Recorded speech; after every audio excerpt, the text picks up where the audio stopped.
Only exam trick YouTube channel में मैं आपका तहे दिल से स्वागत करता हूं। चलिए दोस्तों, आज का वीडियो जो है भारत शासन अधिनियम 1935, ये बहुत इंपॉर्टेंट है, खास करके क्वेश्चन के लिहाज से। इसमें सारे प्रश्न जो है, बहुत सारे प्रश्न आपको मिलेंगे, थोड़ा सा लंबा वीडियो होगा और सभी प्रश्न जो है एग्ज़ाम के लिए महत्वपूर्ण है और सभी प्रश्न जो है किसी न किसी एग्ज़ाम में पूछे भी गए हैं। तो चलिए स्टार्ट करते हैं। भारत शासन अधिनियम 1935।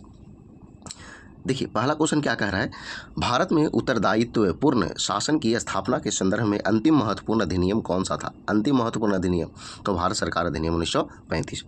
ब्रिटिश संसद ने भारत शासन अधिनियम 1935 कब पारित किया था? तो अगस्त 1935 में। आगे देखिए, भारत शासन अधिनियम 1935 की प्रमुख विशेषता क्या है? भारत में सर्वप्रथम संघात्मक सरकार की स्थापना, प्रांतों में स्वायत्त शासन की स्थापना, केंद्र में द्वैत शासन की स्थापना, ये सारे जो है इनकी विशेषता है। आगे देखिए, भारत शासन अधिनियम 1935 के अंतर्गत अवशिष्ट शक्तियां केंद्रित थी तो गवर्नर जनरल यानी वायसराय में। किस अधिनियम के द्वारा अंग्रेजों ने अखिल भारतीय संघ शब्द प्रस्तावित किया था? तो भारत सरकार अधिनियम 1935। भारत शासन अधिनियम 1935 के विषयों को विभाजित किया गया था तो संघ सूची, राज सूची और समवर्ती सूची के रूप में।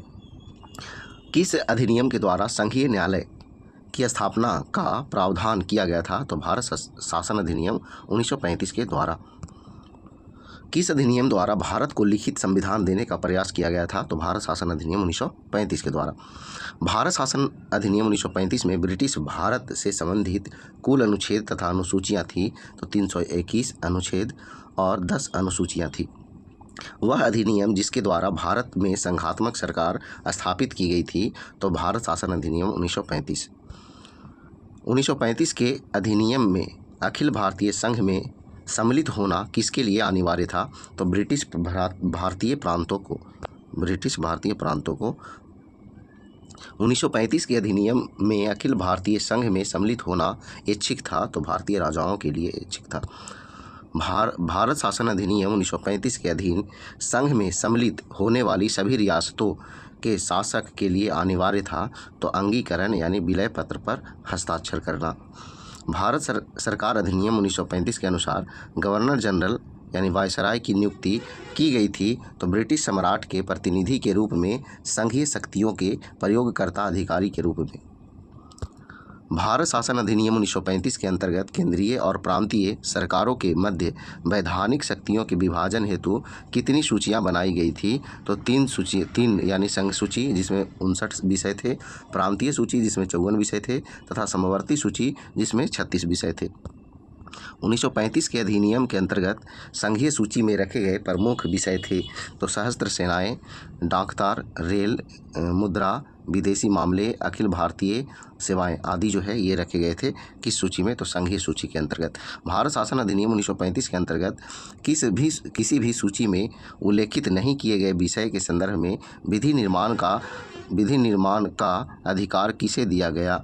तो गवर्नर जनरल के आदेश से केंद्रीय अथवा प्रांतीय विधानसभाओं को। भारत सरकार अधिनियम 1935 के अंतर्गत केंद्रीय कार्यपालिका के आरक्षित विषयों का प्रशासन किया जाता था तो गवर्नर जनरल यानी वायसराय तथा उनकी 3 सदस्यीय परिषद द्वारा। 1935 के अधिनियम के अनुसार केंद्रीय कार्यपालिका के हस्तांतरित विषयों का प्रशासन किया जाता था तो गवर्नर जनरल तथा उनके मंत्रिमंडल द्वारा। भारत सरकार अधिनियम 1935 में मंत्रिमंडल की बैठकों की अध्यक्षता का अधिकार किसे प्रदान किया गया था? तो गवर्नर जनरल यानी वायसराय को। भारत सरकार अधिनियम 1935 के अनुसार केंद्रीय कार्यपालिका के आरक्षित विषयों के संदर्भ में गवर्नर जनरल किसके अधीन था? तो भारत के सचिव के। 1935 के अधिनियम के अनुसार केंद्रीय मंत्रिमंडल के सदस्यों की नियुक्ति तथा पदच्युति, केंद्रीय विधानसभा का सत्र आहूत करना, विधेयकों पर स्वीकृति की घोषणा करने का अधिकार था तो गवर्नर जनरल के पास। भारत शासन अधिनियम 1935 के अधीन संघीय विधानमंडल सदनीय थी तो द्विसदनीय थी। 1935 के अधिनियम के अंतर्गत संघीय विधानमंडल यानी केंद्रीय विधानसभा के सदनों में प्रावधानित सदस्य संख्या थी तो उच्च सदन में 260 तथा निम्न सदन में 375 सदस्य थे। भारत सरकार अधिनियम 1935 में निम्न सदन का कार्यकाल निर्धारित किया गया था, तो 5 वर्ष निर्धारित किया गया था। भारत सचिव के लिए अधिकतम 6 तथा न्यूनतम 3 परामर्शदाता नियुक्ति करने का प्रावधान किस अधिनियम के तहत किया गया था, तो भारत सरकार अधिनियम 1935 के तहत किया गया था। भारत सरकार अधिनियम 1935 में संशोधन अथवा परिवर्तन की शक्ति निहित थी, तो ब्रिटिश संसद को। 1935 के अधिनियम के अधीन प्रांतीय क्षेत्र के प्रशासन का निमंत्रण किसे दिया गया था, तो मंत्रिमंडल को दिया गया था। 1935 के अधिनियम में मंत्रिमंडल को किसके प्रति उत्तरदायी घोषित किया गया था, तो विधानसभा के प्रति उत्तरदायी घोषित किया गया था। 1935 के अधिनियम के तहत प्रांतीय विधानसभा के कार्य संचालन संबंधी नियमों का निर्माण करता था, तो गवर्नर जो है करता था। 1935 के अधिनियम के अनुसार प्रांतीय विधानसभा में अनुदान मांग रखने हेतु किसकी अनुमति आवश्यक थी, तो गवर्नर की अनुमति आवश्यक थी। 1935 के अधिनियम के द्वारा किन प्रांतों में द्विसदनीय विधानमंडल की व्यवस्था की गई थी, तो बंगाल, बिहार, असम, बम्बई, मद्रास, संयुक्त प्रांत यानी उत्तर प्रदेश। भारत सरकार अधिनियम 1935 के अंतर्निहित अनुदेश प्रपत्र यानी कि इंस्ट्रूमेंट ऑफ इंस्ट्रक्शन को भारत के संविधान में किस रूप में समाविष्ट किया गया है, तो राज्य के नीति निर्देशक तत्वों के रूप में समाविष्ट किया गया है।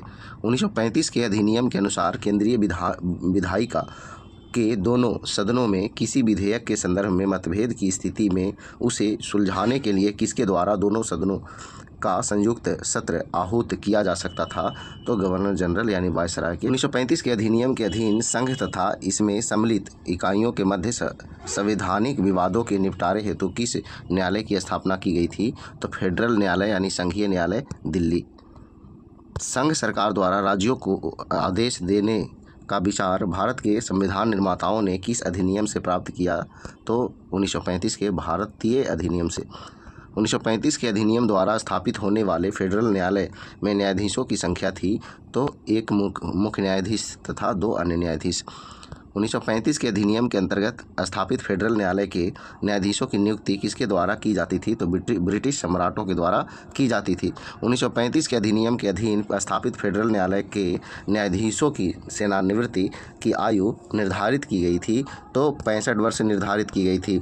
1935 के अधिनियम द्वारा स्थापित फेडरल न्यायालय को प्राप्त अधिकारिता थी प्राथमिक, अपीलीय तथा परामर्शदात्री अधिकारिता थी। तो 1935 के अधिनियम के अंतर्गत गठित फेडरल न्यायालय के निर्णयों के विरुद्ध अपील की जा सकती थी, तो प्रिवी काउंसिल में अपील की जा सकती थी। किस अधिनियम के द्वारा संवैधानिक निरंकुशता का सिद्धांत प्रवृत्त किया गया था, तो भारत सरकार अधिनियम 1935 के द्वारा।